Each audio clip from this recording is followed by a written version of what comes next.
बंधन क्या है? मुक्ति क्या है? विद्या और अविद्या किसको कहते हैं?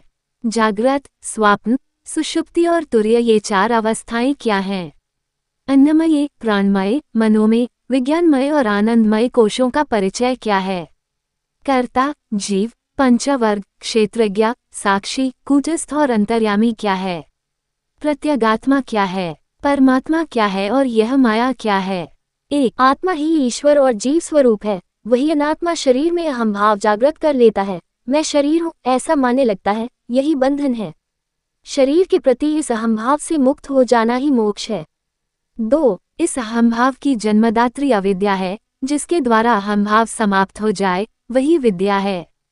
3. देवों की शक्ति द्वारा मन, बुद्धि, चित्त, अहंकार और 10 इंद्रियां इन 14 करणों द्वारा आत्मा जिस अवस्था में शब्द, स्पर्श, रूप आदि स्थूल विषयों को ग्रहण करती है, उसको आत्मा की जागृत अवस्था कहते हैं।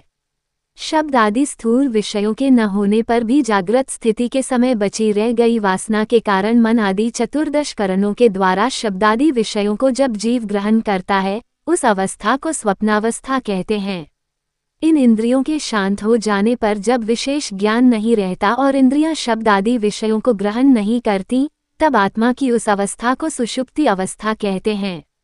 उपर्युक्त तीनों अवस्थाओं की उत्पत्ति और लय का ज्ञाता और स्वयं उद्भव और विनाश से सदैव परे रहने वाला जो नित्य साक्षी भाव में स्थित चैतन्य है, उसी को तुरीय चैतन्य कहते हैं। उसकी इस अवस्था का नाम ही तुरीयावस्था है। 4. अन्न से निर्मित होने वाले कोश समूह रूप शरीर को अन्नमय कोश कहते हैं। जब इस अन्नमय कोश रूप शरीर में प्राण आदि 14 वायु संचरित होते हैं, तब उसे प्राणमय कोश कहा जाता है। अन्नमय और प्राणमय कोशों के अंदर रहने वाले मन आदि 14 करणों, इंद्रियों द्वारा आत्मा जब शब्दादि विषयों पर चिंतन करता है, तब उसे मनोमय कोश कहते हैं।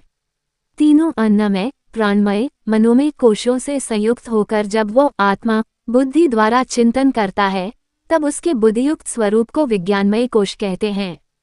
इन 4 अन्नमय, प्राणमय, मनोमय और विज्ञानमय कोशों के साथ आत्मा जब वट वृक्ष के मूल कारण वृक्ष बीज के समान अपने कारण स्वरूप को न जानता हुआ निवास करता है, तब उसके उस स्वरूप को आनंदमय कोश कहते हैं।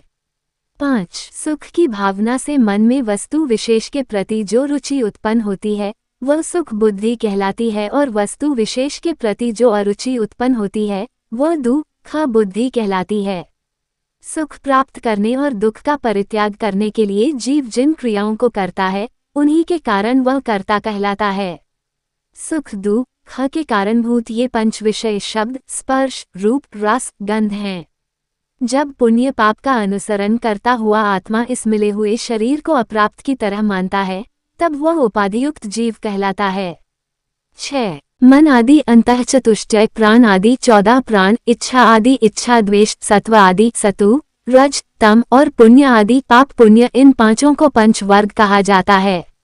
इनका धर्मी धारक बनकर जीवात्मा ज्ञानरहित होकर इनसे मुक्ति नहीं पा सकता। मन आदि जो सूक्ष्म तत्व हैं, इनकी उपाधि सदैव आत्मा के साथ लगी प्रतीत होती है, जिसे लिंग शरीर कहते हैं, वही हृदय की ग्रंथि है। 7. उस लिंग शरीर में जो चैतन्य है, उसी को क्षेत्रज्ञ कहते हैं। 8. ज्ञाता, ज्ञान और ज्ञेय के उद्भव और विलय को जानकर भी जो स्वयं उत्पत्ति और विनाश से परे है, वह आत्मा साक्षी कहलाता है।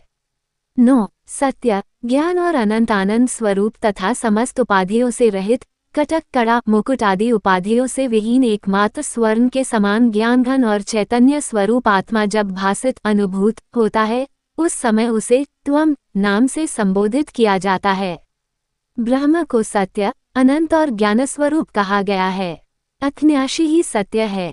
देश, काल और वस्तु आदि जो निमित्त हैं, उनके विनष्ट हो जाने पर भी जिसका विनाश नहीं होता, वही अविनाशी तत्व है। उद्भव और विनाश से परे नित्य चैतन्य तत्व को ज्ञान कहा जाता है। मृत्तिका से निर्मित पात्रों वस्तुओं में मृत्तिका के समान, स्वर्ण निर्मित आभूषणों में स्वर्णवत, सूत निर्मित वस्त्रों में सूत्रवत विद्यमान वह चैतन्य सत्ता जो समस्त सृष्टि में पुनर्ता व्याप्त है, उसे अनंत कहते हैं। जो सुख स्वरूप, चैतन्य स्वरूप, अपरिमित आनंद का सागर है और अवशिष्ट सुख का स्वरूप है, उसे आनंद कहते हैं। 12. कूटस्थ आदि उपाधियों के भेदों में स्वरूप प्राप्त करने के लाभ के निमित्त जो आत्मा समस्त शरीरों में माला के मनकों में धागे की तरह पिरोया हुआ प्रतीत होता है, उसे अंतर्यामी कहते हैं। 11 तत् और त्वम ये दोनों ही पदार्थ उपाधियुक्त भेदों से भिन्न अंतरिक्ष की तरह सूक्ष्म केवल सत्तामात्र स्वभाव वाला होने से परब्रह्म कहा जाता है, जो अनादि है, विनष्ट प्राय है, जो न सत है और न असत, जो स्वयं ही सबसे अधिक विकारहित प्रतीत होती है तथा अन्य लक्षणों से शून्य है, उस शक्ति को माया कहते हैं। उसका वर्णन किसी अन्य प्रकार से नहीं किया जा सकता। यह माया शक्ति तुच्छ, अज्ञान स्वरूप और मिथ्या है, परंतु पामरों मूढ़ पुरुषों को ये त्रिकाल में तीनों कालों में सदैव वास्तविक प्रतीत होती है, इसीलिए सुनिश्चित रूप से यह इस प्रकार की है, ऐसा इसका रूप समझना बतलाना संभव नहीं है। 14-15 मेरा कभी जन्म नहीं होता, मैं 10 इंद्रियां भी नहीं हूँ। मैं मन, बुद्धि, चित्त, अहंकार भी नहीं हूँ। मैं सदा प्राण और मन के बिना ही शुद्ध स्वरूप हूँ। मैं सदैव बुद्धि के बिना ही साक्षी हूँ और सदैव चित्त चैतन्य स्वरूप में अवस्थित हैं। इसमें किसी प्रकार का संशय नहीं है। मैं कर्ता और भोक्ता भी नहीं है, वरन केवल प्रकृति का साक्षी हूँ तथा मेरी समीपता के कारण देह आदि सचेतन की तरह व्यवहार करते हैं। मैं स्थिर, नित्य, आनंद और ज्ञान के विशुद्ध स्वरूप में स्थित निर्मल आत्मा हूँ।